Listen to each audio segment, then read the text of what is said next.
The dedicated 3D printing toolkit first appeared in the software in the S release, and since then we've added several functionalities to the toolkit.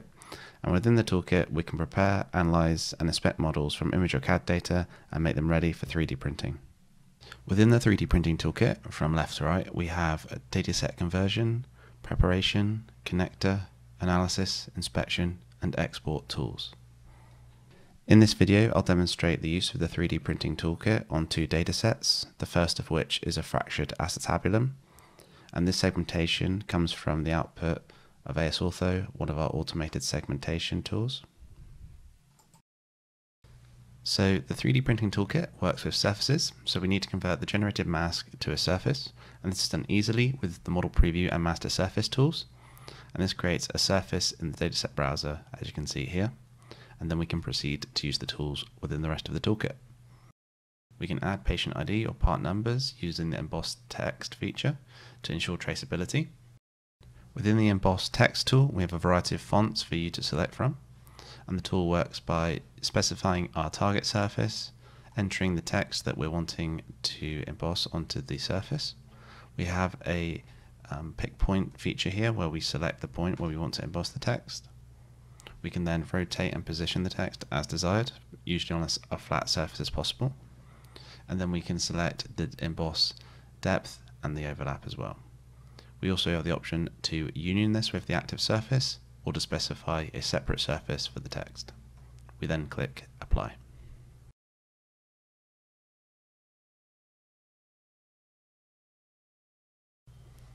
One really useful feature we have within the 3D printing toolkit is the Greyscale visualization tool. And if you have access to a color printer, it can be very useful to visualize the grayscale information from your image data on the 3D printed model.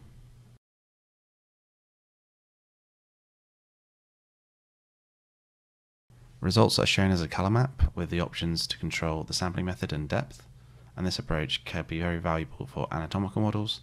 For example, when considering the bone density where a fixing would be used for an implant in pre-surgical planning.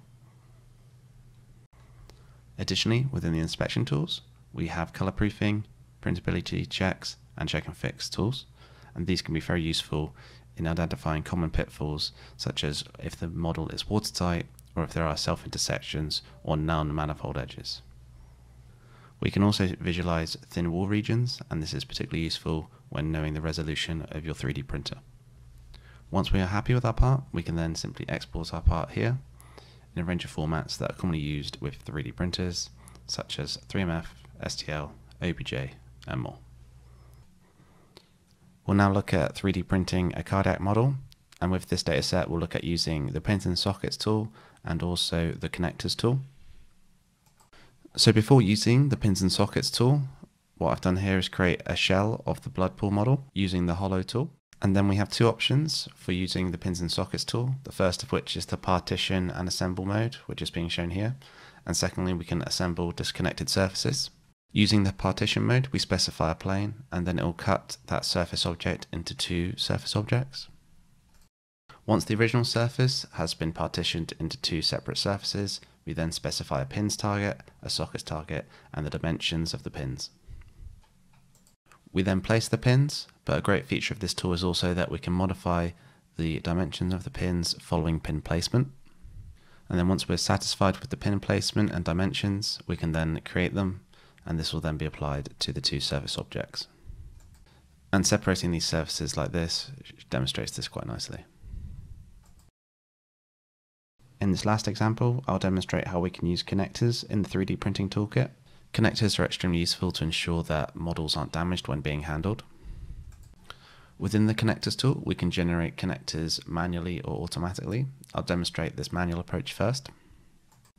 We specify the connector radius, and then we specify 2 points from which the connector will begin and end. We can edit these original positions very easily, either by using the position tools or by specifying a new point for the tool to snap to. We can then trim the connectors with respect to other surfaces in the model, and then once we're satisfied with the connectors, we then click Create. In order to demonstrate the automatic connector creation, I'll quickly generate a 3D stand for this model. This is quite useful for potentially unstable 3D prints. To create the base of the stand, I use the Create Primitive tool.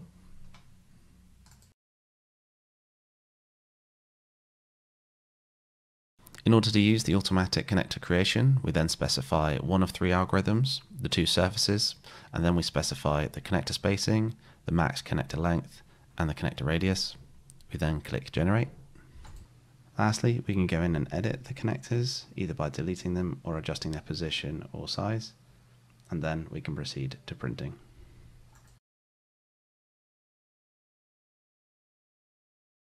We hope this video gives you a good insight into the capabilities of the 3D printing toolkit and how useful it can be across multiple datasets.